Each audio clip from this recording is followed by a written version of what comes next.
It's what happened just now, the session on Bengal, very beautifully, in fact, lends itself to a session on Punjab.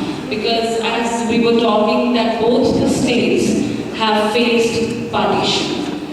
And I would like to start with these lines. मैं सुनिया सी लोका कोलों कि वक्त बदलता है, फिर वक्त तो पता लगता कि लोग बदलते हैं.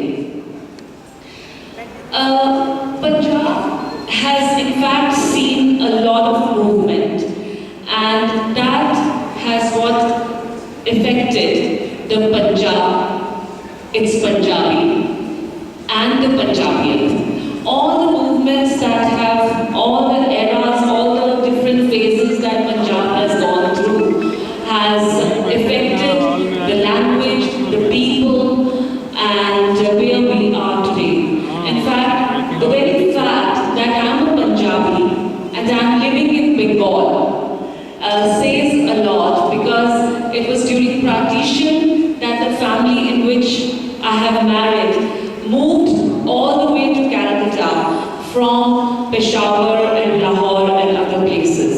So I would like to start with Sudeep Patarji, with whom I have the pleasure of having a working relationship for more than 30 years.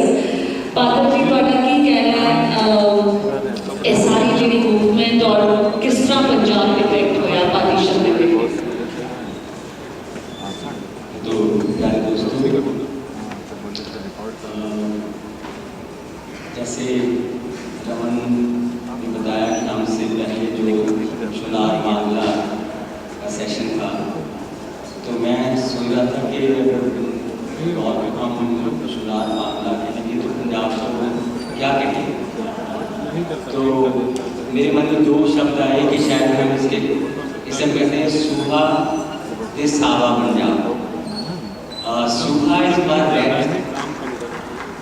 Red is for blood as well as passion, love story, जिसमें हीर रांझा सस्सी दोनों stand for passion, and blood for martyrdom and the great struggle of the Punjabi, and सावा is for agriculture. So exactly we can call it सूहा दे सावा पंजाब.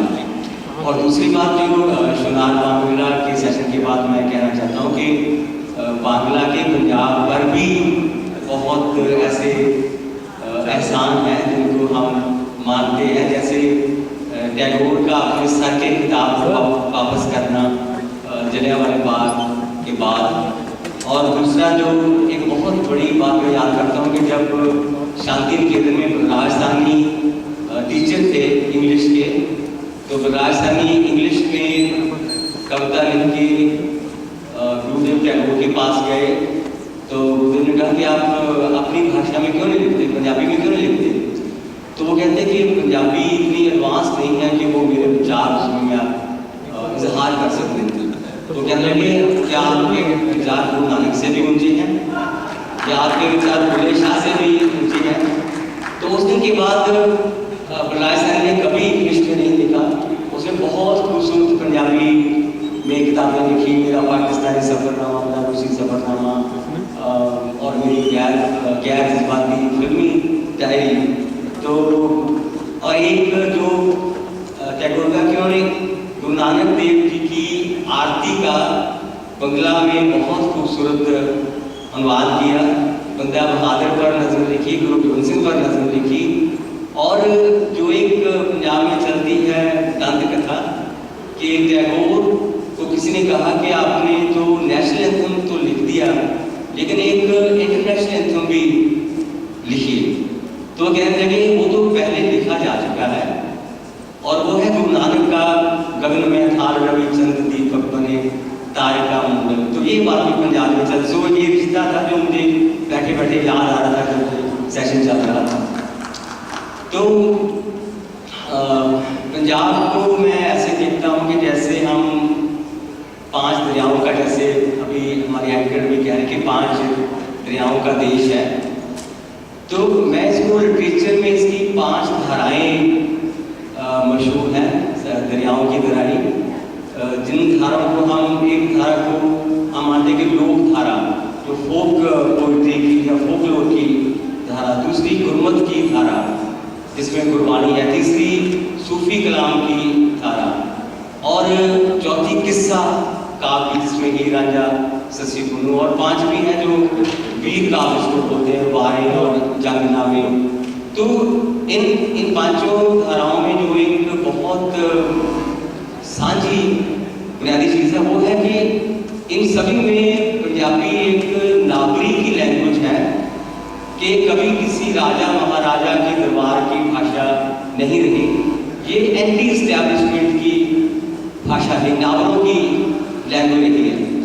और जो विचार भी है तीनों, चाहे वो सूफी है चाहे गुरबानी है, तो उसमें और जैसे गुरु नानक कहते हैं कि हम कहते हैं कि पंजाबी रीत से ज़्यादा प्रीत को प्यार करते हैं, कि रीत को कम मानते हैं, प्रीत को ज़्यादा मानते हैं। जैसे गुरु नानक की लाइन है कि जालो ऐसी रीत जित में प्यारा बिसरे, कि उस रीत को जला दो, उस मर्यादा को जला दो जो मुझे मेरे प्यारे से दूर ले जाती है। ऐसे ही सुल्तान बाबू कहते हैं कि इश्क ईमान सलामत हर कोई मंगे, इश्क सलामत कोई कि सभी कहते हैं कि मेरा ईमान सलामत रहे और इश्क की कोई बात नहीं, लेकिन कहते हैं कि वो ऐसे होगा कि ईमान सलामत हर कोई मंगे, इश्क सलामत कोई हो, जिस मंजिल में इश्क पहुँचावे ईमाने खबर न कोई। वो कहते हैं कि जिस मंजिल को इश्क पहुँचा देता है ईमान को उसकी कोई खबर नहीं है। सो ऐसे किस्सा का भी, सो एक मैं पंजाब के कैरेक्टर में ये बात है कि पंजाब की जैसे वो बोलते कि क्या इसकी शक्ति क्या है, तो शक्ति यही है कि इसने रीत को उस तरह नहीं माना, इसने रीत जो होती है वो ठहर जाती है, प्रीत चलती रहती है। रीत एक दीवारों की तरह बोलती है, प्रीत धरती की तरह बोलती है। सो ये ऐसे को मैं बहुत मानता हूँ। बाकी जो मैं पार्टीशन पर आता हूँ थोड़ा ज़्यादा बोलने को द्वारा दूसरी बार हूँ कि यहाँ स्टॉप कर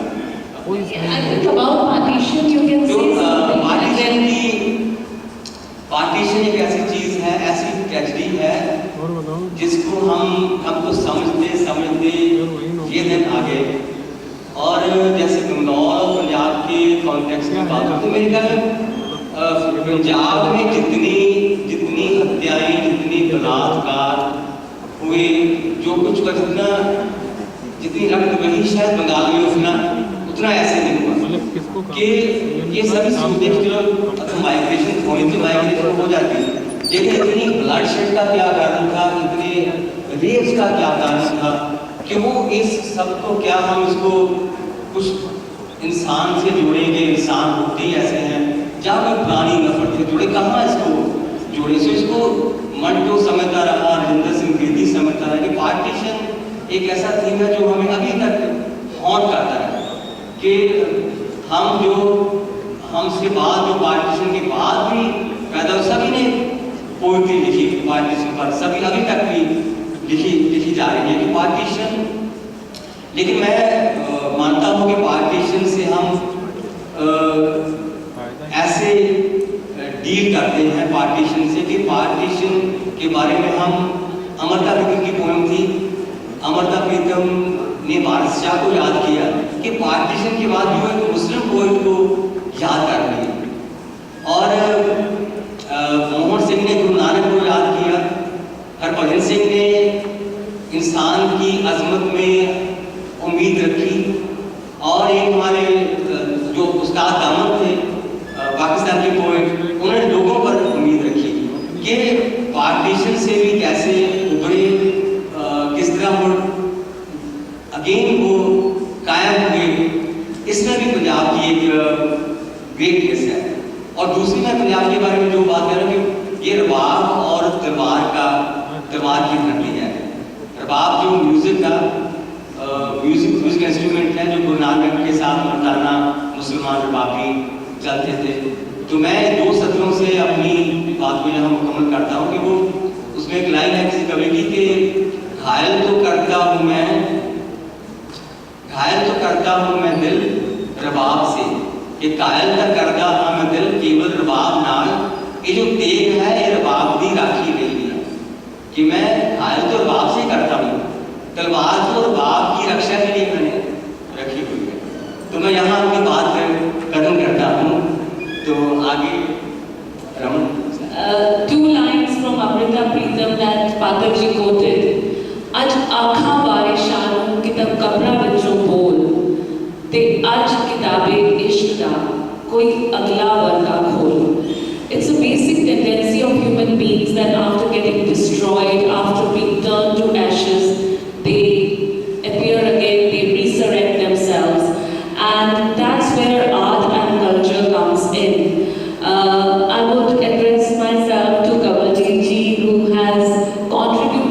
lot to film and television. And being a Punjabi, one of the very important serials that you performed in, participated in, was Bunyad. And I would really like you to share कि बुनियाद की उस वक्त बुनियाद का क्या महत्व था, उसने क्या रोल प्ले किया और क्या भाव वो प्रकट करना चाहता था, बुनियाद जो आपका सीजन था। हेलो, गुड आफ्टरनून, और पात्र साहब के सामने पंजाब पे बोलना, पंजाबियत पे बोलना मेरा ना तो मनसब है और ना मेरी मजाक है, सीरियसली। तो इन्होंने और इनसे पहले बोलवा दिया, अब मैं क्या कुछ छोड़ा ही नहीं।